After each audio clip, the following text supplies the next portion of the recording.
court. Oklahoma Congressman James Lankford is on the House Oversight and Government Reform Committee, which questioned Lerner about her involvement in the IRS targeting scandal of conservative groups. Congressman, your reaction to those comments, un-American?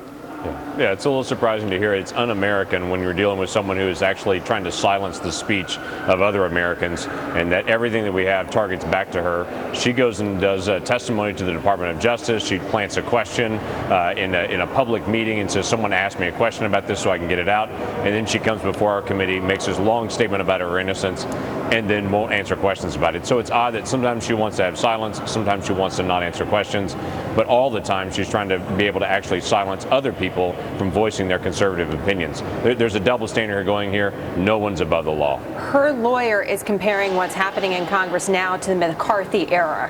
Why not allow him to address the House and give his side, whatever that is? Yeah.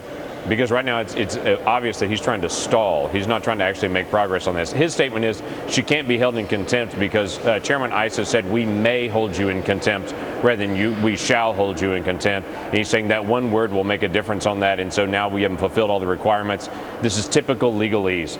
She did ask for at one point to say we want to come in and talk about immunity. Our simple question is, what do you want to talk about with immunity? She made a statement to our committee. I've done nothing wrong. I broke no laws. I've been consistent with all of my statements to all the different committees. And now she wants immunity. So our question is, what is the immunity for? If she broke no laws, then she doesn't need immunity. If she broke laws, then she not only broke laws, but she also perjured herself on the stand as well. So there's a lot of questions that we have behind the scenes on this as well. We have recommended contempt because she's failed to be able to provide basic documents, basic testimony. We'll continue to press forward on that because we feel like it's very important. You're going to proceed with that, and basically you're saying you don't have the time, you don't want the stalling of the lawyer coming in and bringing in more conversation on this. A question on Lois Lerner, because certainly there's been a hyper focus on her.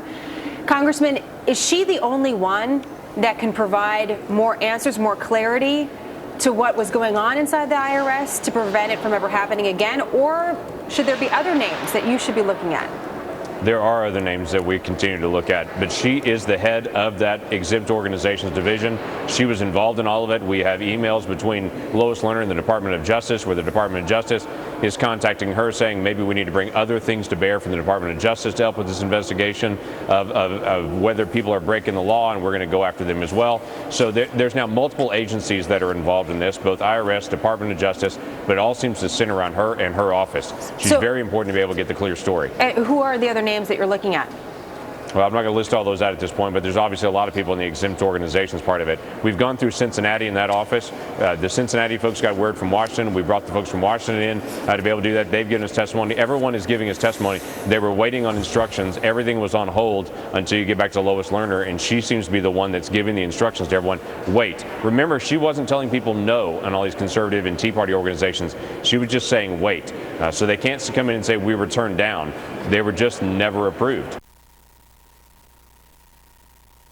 Those groups and the stalling and how that impacted their personal lives. Just a quick final question for you, Congressman, because we all just recently had to file taxes or file an extension.